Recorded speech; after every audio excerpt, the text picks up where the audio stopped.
Ladies and gentlemen, welcome back to the channel. Here in this video, we are going to go over everything you need to know about AMC stock. AMC stock is up 3.26% following yesterday's decline of 13.5%. It's almost predictable what AMC is going to do after earnings. And I said it very clearly before earnings.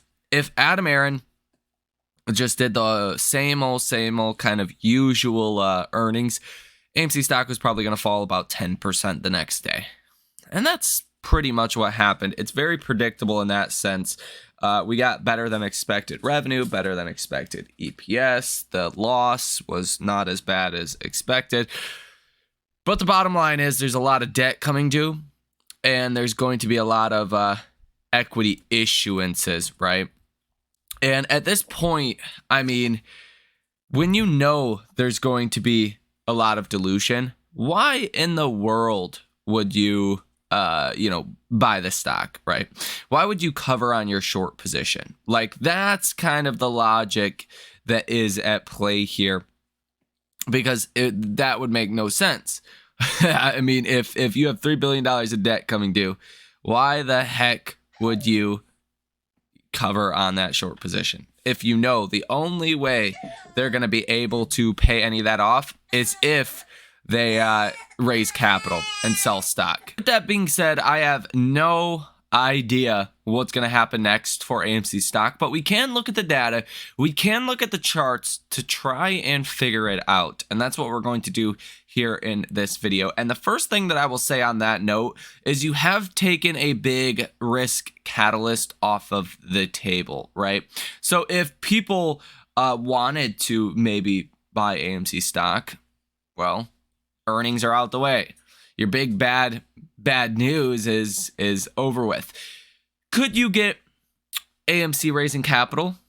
Sure. I mean, that could happen at any time. And I think that to some degree puts a lid on any kind of rally that we see until we get that commitment not to dilute shareholders. Because, I mean, it could be a random old freaking Friday and you get news that we're getting more dilution. That's ultimately the problem why shorts don't want to cover on short positions. So keep that in mind as a backdrop. Anything can happen at any time with AMC. With that being said, AMC stock is up about 3% today. You're definitely getting some of that loss back that you seen yesterday, but it's not making up for all of it. AMC stock is currently up 3.13% today at $4.45 per share. Now, yesterday was the biggest decline that you have seen in the last 4 months, ever since last earnings on November 9th, or maybe that was the last time we got dilution. Either way, this article says AMC stock slides after Q4 results, on pace for the biggest decline in 4 months. It says the original meme stock darling reported better than expected fourth quarter revenue and a narrower than expected loss, boosted by the performance of Taylor Swift and Beyonce's concert films. Although shares fell and extended trading and continued their slide on Thursday. Quote, by the share price reaction to AMC's print, AMC shareholders were not pleased that AMC plans to continue issuing shares, Wedbush analyst Alicia Reese said in a note released Thursday. However, AMC must cover huge interest payments and leases while preparing for debt repayments coming due over the next 3 years, $5 million in 2024, $98 million in 2025, and $2.9 billion in 2026, and $525 million in 2027. We expect AMC to renegotiate debt terms for its highest balance debt before 2026, at least extending maturities, if not also reducing rates. So that's on the positive. If you are a bull for AMC as the company, they may be able to, refinance, extend some of that debt, maybe stretch it out a little bit. That'll make it easier for AMC to handle, especially that $2.9 billion that comes due in 2026. The thing is, AMC's got to get the share price higher. That is their ultimate goal right now. And I don't think AMC can raise capital until they do that, or at least not raise, capital on the markets by selling stock. Because if they were to do that right now, then you're going to crush AMC stock even further. Send the stock down another 20% or so. And then that just gets even harder to, raise capital because, every time you dilute shareholders, it literally raises the float. It makes it that much more difficult, to get AMC stock to go higher. And that's obviously not great, right? It's just not great at all. It says in 2023, AMC raised $865 million of cash through the sale of AMC preferred equity units and common stock. Speaking during the conference call to discuss the results, AMC CEO Adam Aron explained that the company ended the year with $884 million in cash.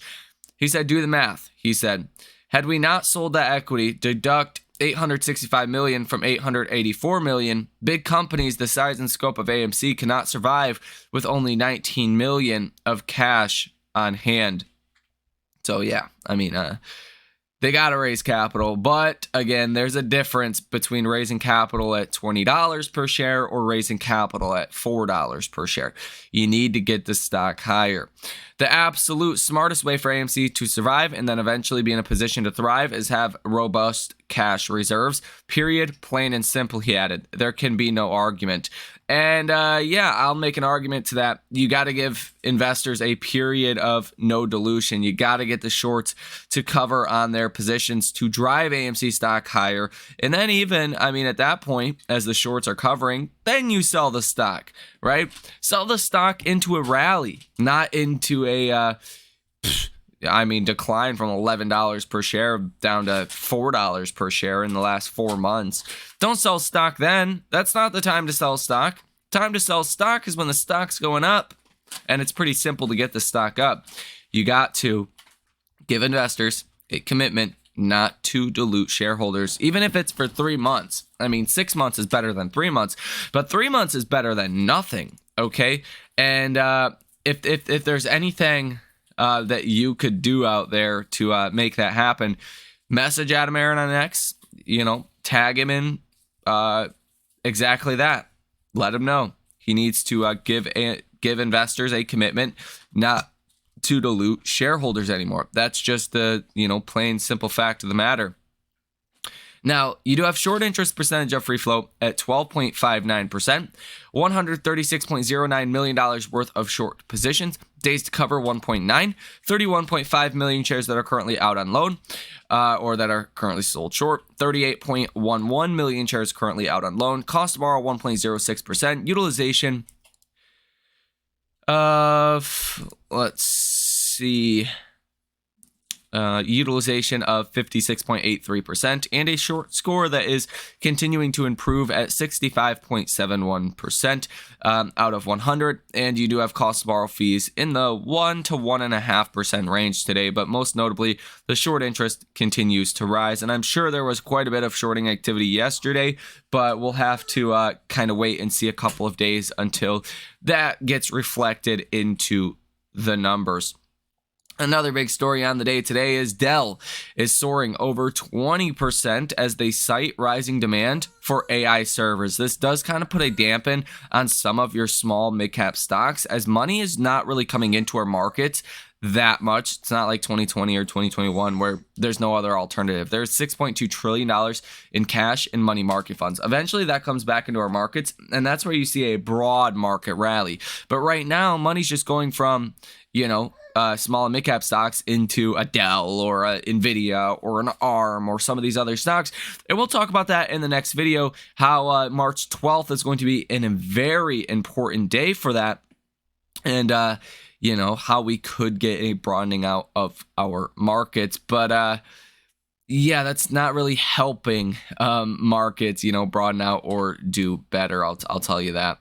10-year Treasury yields, if there is anything that is helping your small and mid-cap stocks today, it is the 10-year Treasury yields that are down almost 5 basis points today. So that is a little bit of good news. And if we take a look at the data that we got this morning, we did get some data that was ISM manufacturing PMI that came in lighter.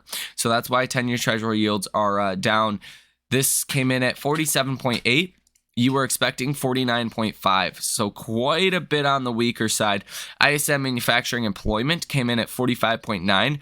Estimate was 47.5, and last month was 47.1. So estimates were actually things got better here for manufacturing, stronger for manufacturing. That did not happen. It actually got worse. If you look at construction spending month over month, that was revised down from last month's higher number to 1.1%. And the number that came in today was negative 0.2%. month over month. And really the thing that probably got people excited the most is these next two. ISM manufacturing prices came in at 52.5. The estimate was 53. Last month you were at 52.9. So a little bit of what looks like disinflationary kind of process going on there. And then ISM new orders came in at 49.2. The estimate was 52.6. So all across the board, ISM data was weaker than expected, which is bullish for markets right now. But you got to keep in mind, bad data is still bad data when it ultimately comes down to it. You don't want to see bad data because that means you're, potentially entering into a recession. Just give it enough time, and that's never going to be good for equity markets unless you are Japan. Then recession is not too bad because Japan's market keeps hitting all-time highs even though they are in a recession. Sentiment today for AMC stock is improving a little bit. Yesterday it was extremely bearish at 9 out of 100. Today it is still bearish, but it's 44 out of 100. So definitely an improvement, at least a little bit in sentiment. Message volume is down from 89 yesterday, which was extremely high, down to 58 today, which is just high. And the participation ratio is down a little bit from 55 yesterday to 53. So a little bit less people talking about AMC today. It is a Friday, so that makes sense. A little bit less volume, even though there's still high volume. Again, that makes sense. It's a Friday, but sentiment is improving a little bit. And obviously that's because, AMC is up 3% today. We did get our latest AI investor sentiment survey. Bullish investors went from 44.3 to 46.5. Neutral investors from 29.5 to 32.2. And bearish investors from 26.2 to 21.3. So a little bit less bears out there. A little bit more people that are cautious or neutral, and a little bit more bulls out there. And it continues to get higher and higher. People continue to feel more and more bullish, basically by the day, which you could see that reflected in the markets. I mean, just look out, there.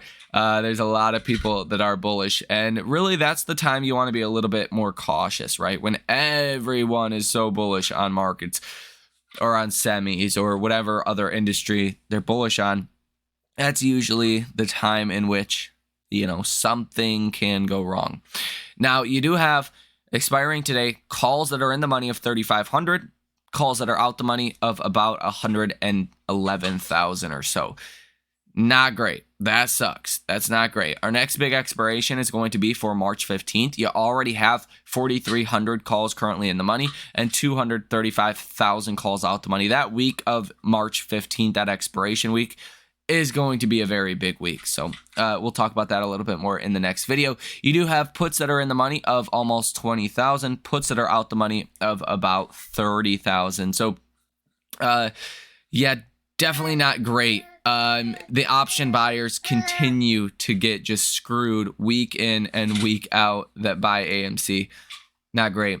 If we look at the Atlanta Fed GDP Now tracker to see what the latest estimate is, it's now 2.1%, so it's falling off sharply after today's ISM manufacturing data. You're basically in line with the average blue chip analyst consensus for GDP, which is right at about 2% for Q1. That's the current quarter that we are in. Now, 2% is still very strong, but if you start to fall and you start to get even worse kind of signs for GDP, that's not going to be great, right? And that gets you closer to a recession. That gets you closer to more markable weakness in our markets. Now let's take a look at the option activity today. we don't have anything specifically from hedge funds or institutions, but if you look at the volume to the call side, 74.73%, and volume to the put side of 25.27%. So people still going out there and buying themselves some good old AMC options. Now, AMC stock is still up 3.13% here on the day today. It's good that you're not continuing to see a plummeting, but you got to get above that 50-day moving average. The only time we've been above the 50-day moving average ever since November 9th, coincidentally, the last 13 or so percent drop that we've seen, I mean, was February 28th, right? 2 trading days ago. If we can get above that, then I think you do have a little bit more room to run. But if not, your 50-day moving average is going to hold a lot of resistance, just like it did yesterday. And I mean, I don't know what the catalyst or the reason would be to get AMC above that line. It's like look at the markets even just recently. I mean, markets have done well. AMC, I mean, it started to do well, but I think this was a lot of anticipation for earnings ever since really November. I mean, as a lot of stocks have started to do well, and it's not just Magnificent Seven stocks. You've seen Dollar General, CRISPR, AbbVie, a lot of healthcare doing well. There is somewhat a broadening out of our markets. Well, ever since November, that's been happening, and AMC stock just plummeted the whole time. It wasn't until you kind of got the earnings run up that you've seen a change here. So I'm curious to see if money can start going into AMC, or what that catalyst will be if you need an even stronger broadening out of our markets, or if AMC could potentially just get left behind in general. Let me know what you think about this information down below in the comment section. I gotta lay him down for a nap. Hit that like button as well as subscribe to the channel. Thank you for watching. Enjoy the rest of your day, and I will see you in the next one.